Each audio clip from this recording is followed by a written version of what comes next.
Maintenant, passons à notre fameuse Pro League avec des matchs ce week-end qui étaient pas mal, notamment, je dirais pas surprise, mais une défaite peut-être moins attendue que celle d'Anderlecht à Bruges pour l'Union qui a perdu à domicile 2-3 face au Cercle de Bruges. Christian, ton avis? Moi déjà, pour le premier match face à Genk, je les ai trouvés plutôt bons, mais Genk avait vraiment très très très bien joué. Ouais. Mais là, honnêtement, j'étais complètement sur le cul en fait. C'est 2 goals assez rapides. Hein. Mais j'ai l'impression je trouve que l'entraîneur Blessing, c'est la première fois de la saison que je l'ai vu dans une position... Enfin, je l'ai senti stressé, il commençait à mettre la pression avec les arbitres, etc. Tu sens que le passif des 2 dernières années joue. Je pense que c'est dans la tête, c'est pour ça qu'ils encaissent. Je pense aussi. Mais est-ce que vous pensez que c'est lié au passif des 2 dernières années ou est-ce que c'est juste qu'ils ont eu trop d'absence en défense et ils n'ont pas l'habitude de ça? Non, moi, je pense que c'est le passif. Moi, c'est pas pour faire le type, mais j'ai parlé à un des joueurs de l'effectif et clairement, ils en parrent dans le vestiaire. Ouais, ça en parle, c'est dans leur tête. Non, pas des absences. Donc on a la réponse. Ces 2 dernières saisons. Clairement que ça joue dans la tête. Parce qu'au début de la saison, il jouait un peu en roue libre. Je trouve que même le gardien, Maurice, il a pas l'air très très... il fait l'erreur. Il fait l'erreur, il est pas convant et en plus mais de ça... déjà, lors de la dernière journée de la phase classique, il fait une erreur déjà. Et puis, il y a la première journée erreur, donc ça faisait 2 matchs de suite. Donc moi, je crois, comme tu dis, de toute façon, c'est pas même pas, je crois que tu as eu la confirmation et tu nous le dis ici. Donc ouais, moi, je pense que ça joue un peu dans les têtes. Ils se disent, bon, et puis aussi, la presse joue aussi son rôle, hein, parce que chaque fois qu'ils perdent un point ou en tout cas qu'ils ne prennent pas de victoire, on dit, et si, peut-être jamais 203. Et je crois qu'on a tous joué au foot ou même fait un sport et je pense que tu le veux ou non, inconsciemment, ça joue dans la tête. Donc voilà, et j'espère pour eux qu'ils vont réussir à se relever parce que si lors du 3e match, le week-end prochain, ils n'y arrivent pas, ça va commencer à être compliqué. Quoi. En fait, ce qui est dingue, c'est à quel point l'aspect mental, il y a tellement de choses qui jouent parce que toute l'année, on les a loués pour leur côté, pour cet aspect mental. Du fait que, après chaque match d'Europe, t'as ton fameux théorème, et ils arrivaient quand même à gagner, même face à des équipes compliquées. Et aujourd'hui, sur l'autre revers de la pièce, on voit quand même que ça pose un problème, que mentalement, ils sont quand même atteints. Donc, comme quoi, il y a vraiment beaucoup de choses qui jouent là-dedans. Ouais. Et toi, Kimlan, parce qu'en soi, on parle beaucoup d'Anderlecht et de l'Union. C'est une question que je vous pose. Est-ce que vous voyez le Bruges de Nicky Hayem peut-être jouer les troubles faits? Peut-être vous les voyez revenir un peu? Ou vous pensez que cette victoire, c'était parce qu'on est resté dans un match du top, le topper, comme on le dit, et ça ne veut rien dire? Je pense s'ils jouent comme ils ont joué hier, c'était hier? C'était dimanche. Pourquoi pas? Après, il y a quelque chose que je comprends pas. C'est avec Bruges, c'est Igor Thiago. Je trouve ce joueur nul, mais. Donc aujourd'hui, il y avait moi et puis il y a Igor Thiago. Hein. C'est les deux que tu veux te faire aujourd'hui. Après, j'ai rien contre lui humainement. Après, voilà, genre, mais je ne vois pas en fait ses qualités. Genre, à ce niveau-là, je dis pas, si tu le mets à Eupen, Courtrai, bien sûr. Mais à ce niveau-là, un attaquant de Bruges titulaire. C'est vrai que c'est quand même paradoxal vu ça. Mais les gars, il a un profil trop important. Non, mais c'est vrai que sans lui, hier, le score aurait pu être encore plus. Mais même, j'ai regardé peut-être 5-6 matchs de Bruges cette année. Bien sûr. Et peut-être c'est moi qui lui porte malheur, je suis son chat noir. Et en tout cas, si c'est le cas, je suis désolé, Igor. Mais je ne trouve pas de qualité. Genre, en pivot, il ne gagne pas ses duels. Quand il essaie de jouer en première intention combinée, il rate. Et quand il a la bonne intention, sa technique ne lui permet pas. Il essaie des talonnades, ça ne marche pas. Je suis d'accord avec toi. Deuxième fois, secondo, c'est ce qui m'énerve le plus avec son cas, c'est qu'il joue à chaque fois 100% du temps et qu'il joue devant Ferran Jugla, qui est un profil un peu différent, c'est vrai, certes, mais qui est pour moi 10 fois plus fort. Et donc voilà. Et je pense qu'il y a moyen, avec l'effectif qu'ils ont, je dis pas de ne pas faire jouer Igor Thiago parce qu'ils n'ont pas un milliard d'attaquants non plus, mais je pense qu'il y a moyen de mieux gérer l'effectif. Et avec l'effectif qu'ils ont, normalement, déjà, ils devraient être bien plus loin, bien plus haut.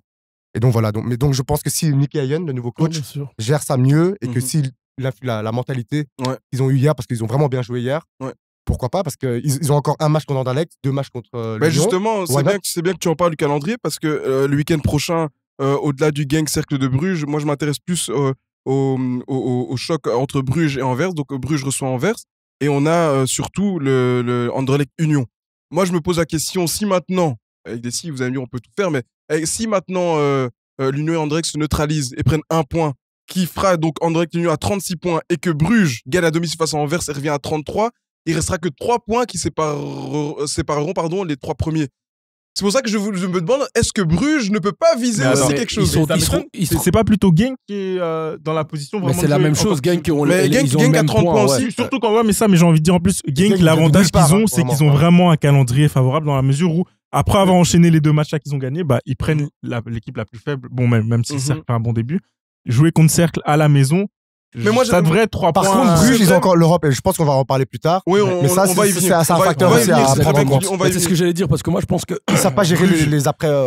Bruges est comme depuis le début de l'année en mode courant alternatif, tout simplement, ils ont l'habitude. Mais je trouve intéressant ce que tu dis, Nathan. Et Genk, moi, depuis le changement tactique en 3-4-3 de la part de Vranken, ça joue bien. J'ai une impression. Franchement, je me suis dit, je les ai vus jouer. Contre l'Union, ils déméritent pas du tout.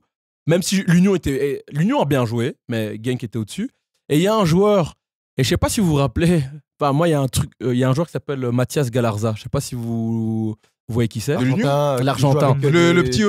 Des chaussettes basses comme ça. Ouais, exactement. Et en fait, avec le numéro 5, c'est vraiment le numéro 5 argentin. Enzo Fernandez, le Cinco, c'est comme ça qu'on les appelle. Un peu en mode Gago, Hernandez, etc. Et je me suis dit, ce mec-là, il paye pas une mine de base, mais il est tellement juste et tellement propre. Et je me dis que lui joue sur le banc, ça veut dire que Heinen va. Je sais pas, est-ce que vous pensez que Vranken va changer de tactique? Parce qu'avec cette tactique, j'ai l'impression que même face à Anvers ce week-end, ils étaient nettement au-dessus. Hein. Donc je me dis, est-ce qu'il serait capable de faire un peu ce que le Standard a fait il y a 10 ans? Avec Sapinto, là? Non, c'est pas avec Sapinto. Avec Donofrio. Ouais, quoi, ils font un 28/30. Moi, perso, mon problème avec Genk, c'est que je les vois toujours. Genk et Gand, ces équipes pour moi qui sont pas fiables. Ouais, mais Genk gagne des titres une fois sur 10, une fois toutes les 10 années. Chaque 10 années, voilà. Donc, à un moment donné, il faut attendre encore quelques années avant qu'ils organisent. La dernière fois, c'est en 2018, on n'est pas très loin. 2028, on est qu'en 2024. Non, rappelle, ils ont fait 2011, 2018, 2011, 7 ans. Non, mais il y a encore quelques années avant qu'ils pisent. Selon la théorie, il y a encore quelques années. Ce sera un bon hold-up quand même. Mais pour moi, ce sera entre les trois. J'ai pas l'impression que, je sais pas. En plus, j'ai l'impression qu'il a trouvé la tactique parfaite pour mettre vraiment des joueurs comme Kayembe, El Ouadi dans des bonnes dispositions. Puis bon, leurs défenseurs, pour moi, centraux, le trio, il y a qui Mackenzie. L'autre là, comment il s'appelle? Cuesta. Et j'allais dire Blukumi, mais il est parti de. C'est. Allez, comment il s'appelle? Sadik. J'ai oublié le nom. Il y a aussi, en fait, bref, le trio défensif, oui. Ouais, du coup, quand je les vois. Non, c'est parce que je les trouve vraiment. De base, pas bon. Pas gailleux, mais. Ouais, mais collectivement, voilà, c'est ça. Tu vois, collectivement, voilà. Ils se couvrent un petit peu. Oui, non, je les vois intéressants. Mais c'est une équipe très offensive quand même. Quand tu vois les joueurs qui met sur le terrain, c'est franchement. T'as peur du déséquilibre en fait qui peut arriver à tout moment. Quand je regarde tous les joueurs qui ont été alignés, même, tu vois, les Pistons, quelqu'un comme Yoris, comme KMB, c'est quelqu'un de très offensif. Celui qui vient aussi du RWDM, El Ouadi. Profil très offensif. Tu joues avec Aïtelaj, El Kanous. Faut le faire pour tenir comme ça toute une série de playoffs. Et Heinen revient. Hein. Donc peut-être le petit Eladj va sauter. Hein. Ok, bah alors rapidement. Avec le goal qu'il met. Rapidement, prochain match, Genk, Cercle de Bruges. Genk les fous. 2-0 Genk. Ok, Genk. Club de Bruges Anvers. 1-1 tout dégueulasse. C'est à Bruges. À Bruges. Ouh, il y a le match de coupe. Hein. Ouais, donc ouf, 1-1, je suis d'accord. 1-1 à la dernière minute, Bruges en d'accord. Et Anderlecht Union à Anderlecht. Union 1-2. Ok, bon, on verra les gars, on verra qui. Ils sont pas mouillés les deux ici. Ouais, ils sont pas mouillés. C'est Christian qui s'est mouillé. Mais pour Bruges, on n'a pas parlé du fait, mais Van Aken, il est absent quand même. Et vous trouvez pas que ça joue mieux sans lui? Tu sais que je viens de réaliser qu'il était pas là. Ouais, il était pas là. Et pourtant, Van Aken, il rate tellement peu de matchs que c'est vrai qu'il était pas là. Mais après, ça le respect. Hein. Je pense que Bruges n'a pas été très très fort non plus, mais c'est qu'Anderlecht qui a vraiment été nul à chier. Ils ont rien proposé. Pour moi, c'est pas la première fois. Il faut savoir remettre dans le contexte aussi. Et je trouve qu'il y a beaucoup de joueurs d'Anderlecht qui sont passés à côté de leur match. Ouais. Et même collectivement, enfin tout. À se demander si c'est pas justement parce qu'Anderlecht, depuis le début, même vous regardez le match qui gagne contre Anvers, je trouve qu'en fait la carte rouge de Owen Wijndal, elle représente un peu Anderlecht. Une équipe vicieuse, maligne, qui a gain de cause à la fin, mais qui finalement ne propose pas grand-chose. Donc, moi, je crois pas. En tout cas, moi, je pense qu'Union sera champion à cause du fait que les concurrents ne sont pas assez bons.